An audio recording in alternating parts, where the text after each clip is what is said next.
முருகா வெற்றிவேல் முருகா வேலுண்டு வினையில்லை மயிலுண்டு பயமில்லை. என் அன்பு தங்கமே, இப்பதிவு உன்னுடைய கண்ணில் பட்டிருந்தால் இதை முழுமையாக கேட்டுவிடு தங்கமே. உனக்கான ஒரு முக்கிய விஷயத்தை கூறவே உன் அப்பா நான் வந்துள்ளேன். நீ விரும்பிய ஒரு உறவு உன்னிடம் பேச வேண்டும் என்று துடித்து கொண்டிருக்கின்றது. ஆனால் எவ்வாறு உன்னிடம் பேசுவது என்று தெரியாமல் தவித்து கொண்டிருக்கின்றது. அவர் உனக்கு மனதுக்கு மிகவும் நெருக்கமானவர், பிடித்தவர். ஆனால் பிரிந்து விட்டீர்கள். அவரின் பிரிவை நினைத்து நீ வருத்தப்படாத நாட்களே இல்லை. அவ்வளவு கஷ்டத்தில்தான் நீயும் இருக்கின்றாய். என் தங்கமே, ஒருவரிடம் பேசவே கூடாது என்று முடிவு செய்த பிறகும் அவரிடம் மீண்டும் பேச தூண்டும் உணர்வை கொடுப்பதுதான் உண்மையான அன்பு. உன்னவரும் அதே உணர்வுடன் இப்பொழுது உன்னை தேடி வந்து உன்னிடம் பேசுவார். இச்சமயத்தில் நான் உன்னிடம் ஒன்று மட்டுமே கூற ஆசைப்படுகின்றேன். கடந்த காலத்தை பற்றி நினைக்காதே. கண்ணீர் தான் வரும். எதிர்காலத்தை நீ எதிர்பார்க்காதே. பயம்தான் வரும். இந்த நிமிடம், இந்த நொடி, அதுதான் உண்மை. அதை அனுபவி. நல்லதே நினை. நிச்சயமாக நல்லதே நடக்கும். நிரந்தரம் இல்லாத இவ்வுலகத்தில் சுயநலமில்லாத மனிதர்களிடத்தில் நீ ஒன்றை மட்டும் நன்றாக புரிந்து கொள்ள வேண்டும். இங்கு எதுவுமே நிரந்தரம் அல்ல. எவருமே நிரந்தரம் இல்லை என்பதுதான்.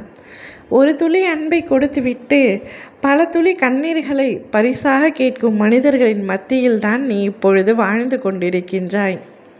சில உறவுகள் உன்னிடம் ஏதேனும் தேவைப்பட்டால் மட்டுமே வருவார்கள்.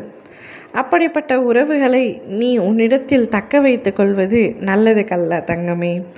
அவர்களை உன்னிடம் இருந்து தனிமைப்படுத்த வேண்டும். அனைவரின் மீதும் அன்பு காட்டலாம், அதில் எந்த தவறும் இல்லை. ஆனால் உண்மையான அன்பு, பொய்யான அன்பு எது என்பதை பிரித்து பார்க்கக்கூடிய அளவிற்கு உனக்கு மன புத்தி இருக்க வேண்டும். பொய்யான உறவுகள் மத்தியில் பொய்யான வாழ்க்கையை வாழ்வதை விட தனிமை ஒன்றும் கொடியது அல்ல. விட்டு சென்ற உறவுகளை நினைத்து வருத்தப்பட்டு கொண்டே இருக்காதே.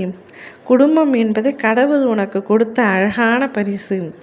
அக்குடும்பத்தில் நீ எவ்வாறு காப்பாற்ற வேண்டும், எவ்வாறு பாதுகாக்க வேண்டும் என்பதை மட்டுமே உன் கவனம் இருக்கட்டும்.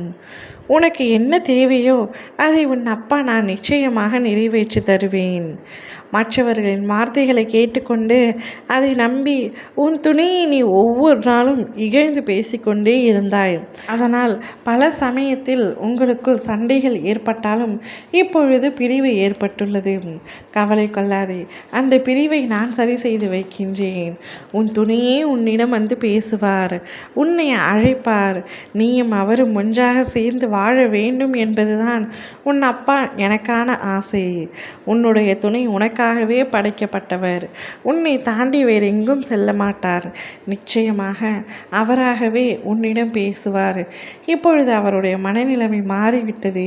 உன்னுடைய பேச வேண்டும் என்று தான் துடித்து கொண்டிருக்கின்றார். கூடிய விரைவில் அதற்கான தைரியத்தை வளர்த்து கொண்டு நிச்சயமாக உன்னிடம் பேசுவார். ஓம் முருகா வெற்றிவேல் முருகா.